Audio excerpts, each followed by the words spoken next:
অবিলম্বে জুলাই সনদ। জুলাই যুদ্ধে প্রায় 2000 ছাত্র জনতা রক্ত দিয়েছে, এখন পর্যন্ত তাদের আইনিভাবে তাদেরকে ঘোষণা করা হয় নাই।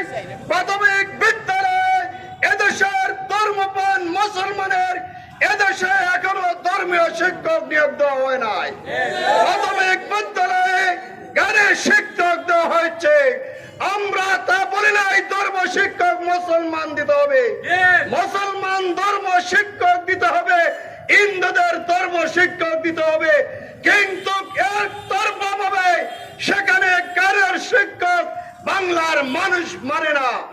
খেলাফত মজলিসের এই 6 দফা শুধু খেলাফত মজলিসের নয়, গোটা বাংলাদেশের জাতীয় সেই 6 দফা দাবি অবিলম্বে 6 দফা দাবি আদায় করতে হবে ইনশাআল্লাহ।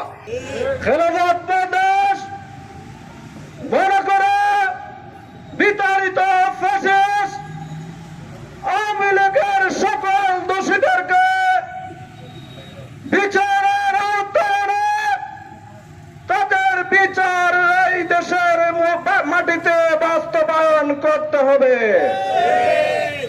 আমরা দীর্ঘদিন দাবি জানিয়ে জাতীয় জুলাই সনদের যে একটি রূপরেখা প্রণয়ন করা হয়েছে, বাংলাদেশের মানুষ মনে করে শুধু সনদ প্রণয়নের মাধ্যমে অন্তর্বর্তীকালীন সরকারের দায়িত্ব শেষ নয়, এটার আইনি